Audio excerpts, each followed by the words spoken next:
There are places where the forest feels alive in a gentle, reassuring way, where wind threads through branches like a quiet hymn, and moonlight scatters in soft silver shards across the ground.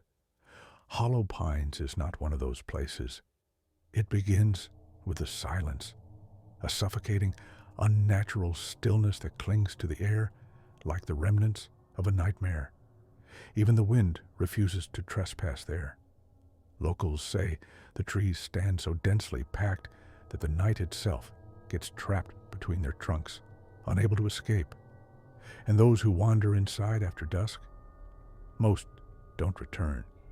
Those who do are never the same. I should have listened. It was supposed to be a simple night hike, one last trek before the season closed. The trailhead was marked, the moon bright, and my confidence embarrassingly high. I crossed the boundary into Hollow Pines with a headlamp, a thermos, and the naive belief that fear was just a trick of imagination. But the woods felt immediately wrong. The scent of pine was stale, as if the forest had been long dead, yet still refused to rot. The needles underfoot were soft, almost plush, absorbing my footsteps until the sound of my own movement vanished. With no wind, no animals, and no rustling leaves, the silence pressed in, thick and oppressive. 5 minutes in, my headlamp flickered. 10 minutes in, the temperature dropped sharply, the kind of sudden cold that slips beneath clothing and settles deep in the bones. And then I heard it. A sound faint enough to question, a soft scraping, like something dragging itself across bark. I stopped breathing, listening. The noise stopped too. I scanned the trees, tall gray pillars rising into darkness, their tops lost in a canopy that looked unnaturally tangled, as though the branches were interlocking to hide something. My pulse hammered. I tried to convince myself it was just an animal, a raccoon, maybe a deer. But deer don't whisper.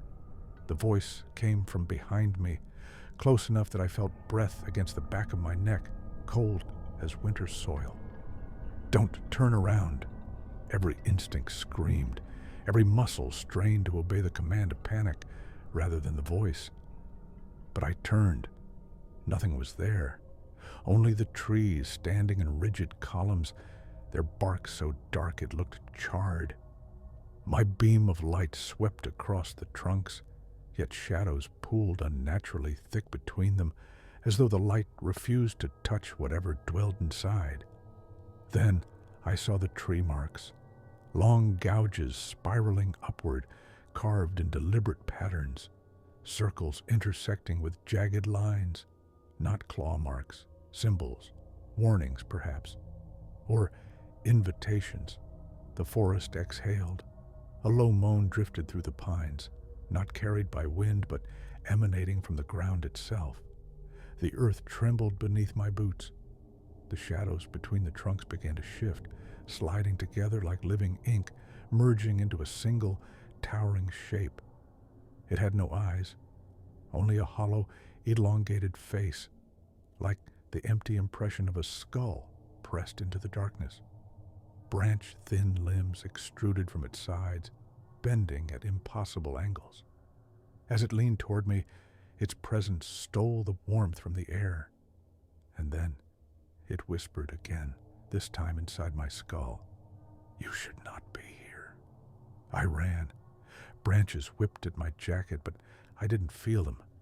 The ground seemed to lengthen, stretching impossibly, each step sinking deeper into the soft carpet of needles. My headlamp failed entirely, plunging everything into absolute black. But I could hear it behind me, its limbs scraping across bark, its breath rattling the leaves that weren't supposed to move, its voice slithering beneath my thoughts. "Stay in the dark, stay with us." When I finally stumbled out of the tree line, I collapsed onto the gravel trail, gasping like a drowning man breaking the surface. behind me, hollow pines stood silent once more, as if nothing had moved at all. I refused to go back. I refused to set foot near those trees again.